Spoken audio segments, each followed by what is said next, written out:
Cars have always been a playground for new features. Some stick around and become standards, while others just sort of vanish.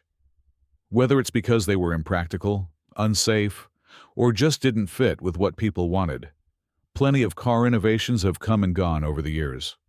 So today, let's take a trip down memory lane and talk about 10 car features that didn't quite make it into the modern era. Let's start with bench seats. If you've ever been in a classic car from the 60s or earlier, you've probably seen these. Instead of the individual bucket seats we have now, bench seats stretched right across the front of the car. This meant you could fit 3 people up front. Though let's be honest, that middle spot wasn't exactly anyone's first choice. The real appeal was the communal feel. It was just more social. But as time went on, car interiors evolved. Designers started favoring bucket seats because they were more comfortable, safer, and just felt better to sit in for long drives. Bench seats started to disappear, and now you mostly find them in vintage cars or at classic car shows, where they're a real nostalgia trip. Next up is a feature that anyone who's ever driven an old car in the summer will remember fondly: vent windows. Sometimes called wing windows, these were those small, triangular windows at the front of your side windows. Before air conditioning became standard, these little guys were your best bet for a breeze. You could pivot them open and direct some real fresh air your way. But as AC systems got better, people didn't need vent windows as much. Designers also wanted cleaner, sleeker lines for car doors and better aerodynamics, so vent windows quietly disappeared. Now, you mostly find them on classic cars, and they're a real talking point for anyone who remembers driving before AC was everywhere. Now, let's talk about ashtrays and cigarette lighters.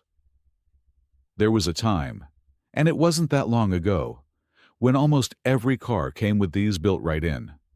Smoking in cars was super common, especially in the mid to late 20th century. But as people became more aware of the health risks of smoking, attitudes shifted.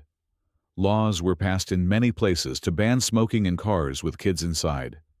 Ashtrays started to fade out of new cars, and while you'll still find the cigarette lighter socket in most vehicles, it's not really for lighting cigarettes anymore.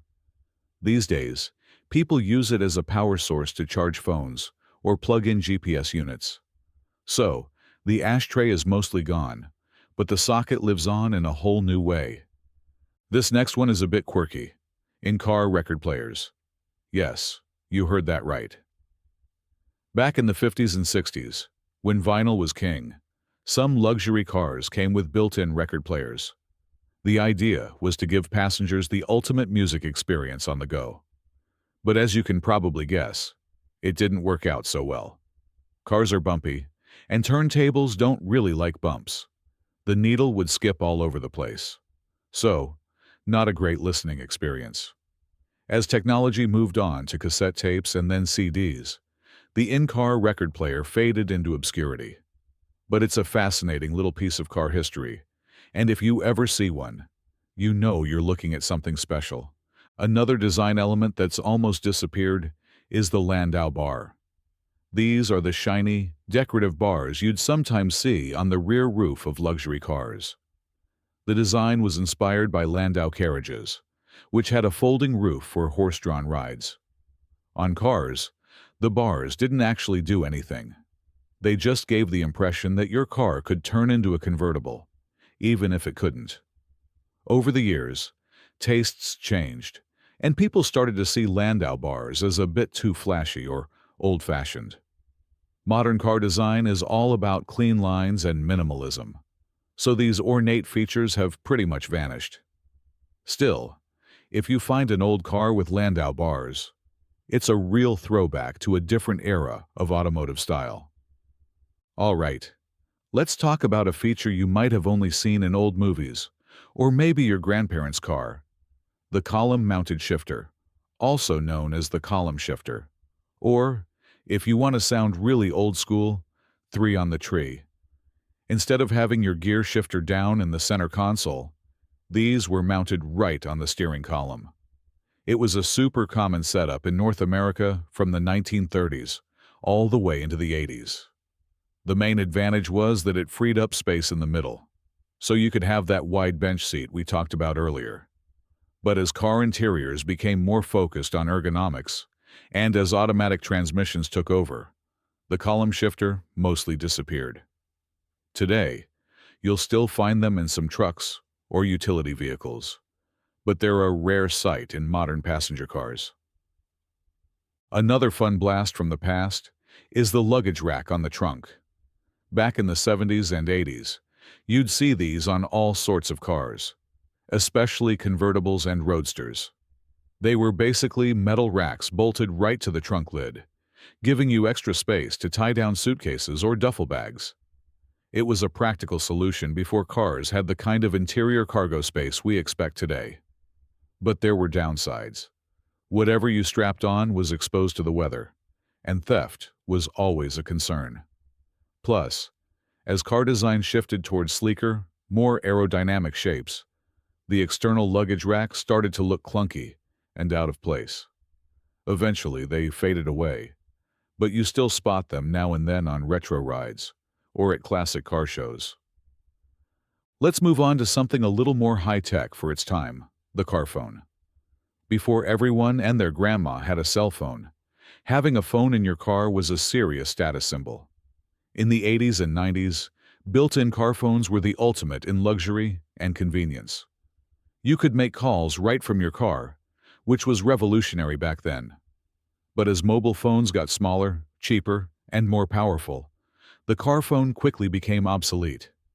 These days, cars are all about Bluetooth connectivity, letting you pair your own phone for hands-free calls and music.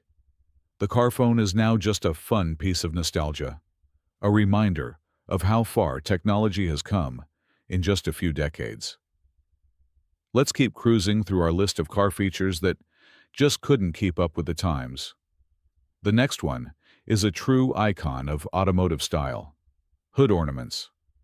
Back in the day, these weren't just about branding. They were works of art. Think about the Spirit of Ecstasy on a Rolls-Royce or the Leaping Jaguar. In the early 20th century, nearly every manufacturer had some sort of decorative mascot or emblem sitting proudly on the nose of their cars. These ornaments gave vehicles a sense of prestige and personality, and for luxury brands, they were a clear status symbol. But as the years went by, people started raising concerns about safety. Hood ornaments, after all, are solid metal objects sticking up from the front of your car. In a collision with a pedestrian, they could do serious harm. Regulations got stricter, especially in Europe, and automakers responded by either phasing out these ornaments completely or switching to retractable designs. These days, you rarely see them outside of high-end or classic cars, and if you do, they often retract automatically when the car is parked or locked. Still, for car enthusiasts, hood ornaments remain a symbol of automotive artistry and a reminder of a more glamorous era. Now, let's talk about one of the most beloved and sometimes quirky features: pop-up headlights. Also known as retractable or flip-up headlights, these were the ultimate in cool from the 60s through the 90s, especially on sports cars. Models like the Mazda RX-7, the Corvette, and the Toyota MR2 all rocked pop-up headlights, and they gave cars a futuristic, almost playful look. When the headlights were off, they were completely hidden, making the car look sleek and aerodynamic. When you needed them, they'd rise up with a satisfying mechanical motion. It wasn't just about style either. The hidden headlights helped reduce drag, which was important for sports cars aiming for top performance. But as time went on, the downsides started to pile up. The mechanisms could be complicated and prone to failure. If you've ever owned a car with pop-up headlights, you know the pain of one light getting stuck halfway. More importantly, as safety regulations around pedestrian impacts became stricter, the idea of having hard, mechanical parts suddenly popping up from the hood became a problem. Over time, fixed headlights became the norm, and pop-up headlights slowly disappeared from new car designs. But among enthusiasts, they're still one of the most missed features, and spotting a set on the road is always a treat. Let's rewind a bit to the days before air conditioning and advanced climate control systems, back when having control over your car's airflow was a big deal. We already talked about vent windows, but there were other clever, now extinct solutions too. One of those was the fresh air vent, not just a little slot in the dashboard, but sometimes a full-on lever or crank that would open a duct straight to the outside. These gave drivers and passengers a direct blast of outside air, which could be a lifesaver on a hot day. Of course, as climate control systems became more sophisticated, these old-school vents were phased out in favor of filtered and adjustable airflow, making the ride quieter and more comfortable. Another piece of the past that's mostly gone is the manual choke. If you've never driven a car with a carburetor, you might not even know what this is. The manual choke was a little pull knob, usually on the dashboard, that you'd use to help start the engine on cold mornings by controlling the air-fuel mixture. Get it just right, and your car would fire up. Get it wrong, and you could flood the engine or stall out. Modern cars use fuel injection and computers to manage all of this automatically, so the manual choke has vanished from new vehicles. But for classic car lovers, using a choke is just part of the vintage driving experience. Let's not forget about floor-mounted dimmer switches. For a long time, the button to switch between high and low beams was actually a metal switch down on the floor, to the left of the pedals. Drivers would just tap it with their foot. Super convenient once you got used to it.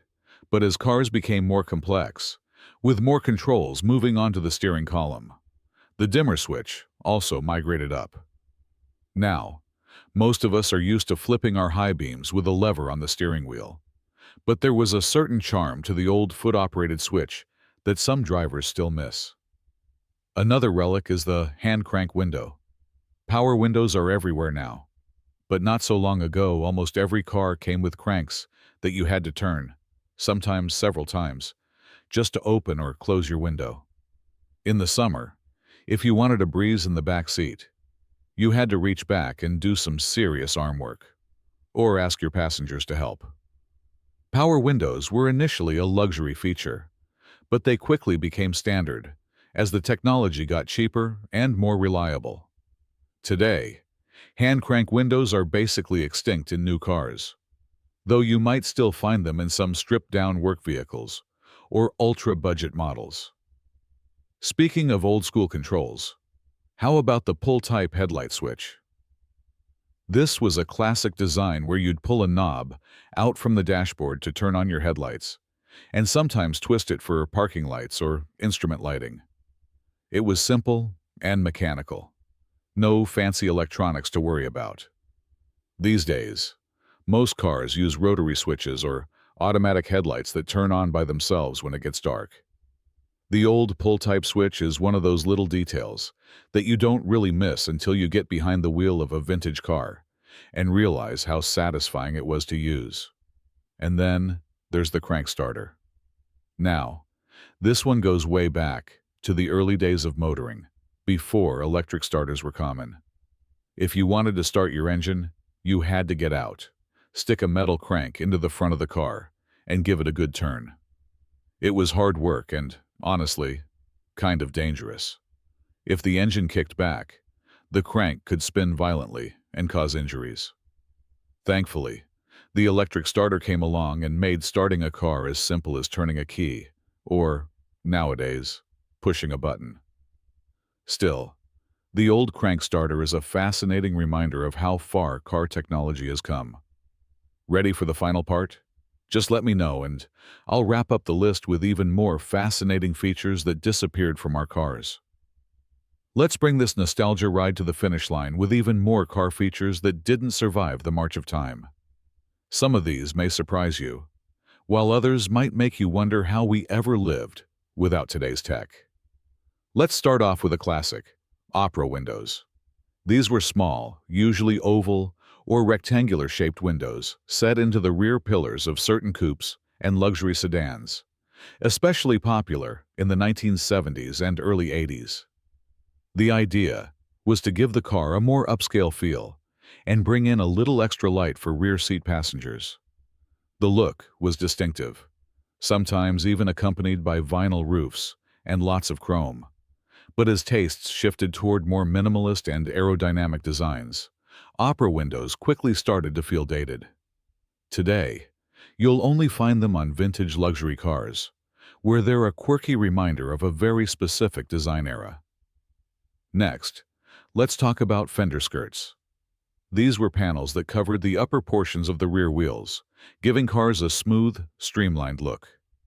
Especially popular from the 30s through the 50s, fender skirts were all about reducing visual clutter and improving aerodynamics. But as car designs evolved to embrace sportier, more aggressive lines, and as people wanted easier access to their wheels for tire changes, fender skirts slowly faded away. Now, they're mostly seen on classic cruisers and custom cars, where they still make a bold style statement. Here's one that was all about convenience: automatic seatbelts. If you drove a car in the late 80s or early 90s, you might remember these. As soon as you closed the door or turned on the ignition, a motorized belt would slide up or across, strapping you in automatically. The goal was to make sure people wore their seatbelts, but the system had its issues. They could be noisy, clunky, and sometimes left passengers confused or even tangled. Once airbags became standard and seatbelt laws got stricter, automatic seatbelts quickly disappeared from new cars. These days, we just buckle up the old-fashioned way, but with much safer, more comfortable belts. Let's not forget about the pull-out radio antenna. For decades, if you wanted to listen to AM/FM radio, your car had a long metal antenna, sometimes fixed, sometimes retractable by hand, and in fancier models, even motorized. You'd pull it out when you wanted better reception and push it back in when you parked. But they were prone to bending, breaking, or just plain getting stolen. As technology improved, these visible antennas were replaced by shorter stubby antennas, or hidden within the bodywork. Modern cars often have antennas integrated into the windshield or rear window, making the old pull-out antenna a thing of the past. How about manual transmissions? Okay, these aren't completely gone. There's still a passionate niche of drivers who swear by the stick shift. But if you look at the numbers, manuals are rapidly disappearing, especially in North America. Automatics have gotten so good, so efficient, and so convenient that most drivers simply prefer them. Manufacturers are offering fewer and fewer manual options, and in a lot of new cars, you can't even get a stick if you want one. Enthusiasts are keeping the manual alive in sports cars and certain niche models, but it's definitely a dying breed. For those who've never driven one, it's a different, more engaging driving experience. And for those who have, it's something to be cherished while it lasts. Another fading feature is the full-size spare tire. For decades, every car came with a full spare tire in the trunk, ready to get you back on the road if you got a flat. But as automakers look for ways to save space, reduce weight, and improve fuel economy, the full-size spare has often been replaced by a smaller donut spare, or even a tire repair kit and an air compressor. While these solutions can get you to a repair shop, they're not as reassuring as a real spare. Some SUVs and trucks still include them, but most sedans and compacts have moved on. Let's talk about a feature from the days when cars were just a bit more analog: mechanical odometers. Remember watching those tiny numbered wheels roll over as you racked up miles? It was oddly satisfying. But with the rise of digital dashboards, mechanical odometers have been replaced by electronic ones that are more accurate, harder to tamper with, and easier to integrate into modern car computers. Still, there's something charming about seeing those old rolling numbers click over to a milestone. Here's a safety feature that's mostly vanished: vented quarter glass in the rear. These small, Pivoting windows were found behind the main side windows in a lot of older sedans and wagons. They could be opened just enough to provide extra ventilation without buffeting the cabin with wind. Like vent windows up front, these little panes disappeared as air conditioning became standard, and car bodies got more streamlined. How about manual headlight aimers? In the past, some cars let you adjust the angle of your headlights from inside the cabin, usually with a little lever or dial. This was handy if you were carrying heavy loads and the front of your car was pointing up, potentially blinding other drivers. While some luxury models still offer automatic leveling, most cars have done away with manual controls, relying on improved suspension and automatic systems. And finally, let's wrap up with push-button transmissions. Back in the 1950s and 60s, some cars, most famously Chryslers, offered automatic transmissions that you controlled using a series of dashboard buttons instead of a gear lever. It looked futuristic and freed up space, but drivers sometimes found it confusing, and reliability wasn't always great. The idea faded out for a long time, but interestingly, push buttons have made a bit of a comeback in some high-end models and EVs, though the technology and execution are much improved. So, there you have it. A journey through car innovations that didn't quite make it to the present day. Some were impractical, some were replaced by better technology, and some just didn't fit changing tastes. But all of them tell a story about how cars, and the people who drive them, have changed over the years. If you enjoyed this trip down memory lane, be sure to hit like and subscribe for more automotive history and curiosities. And let me know in the comments, which forgotten car feature do you wish would make a comeback?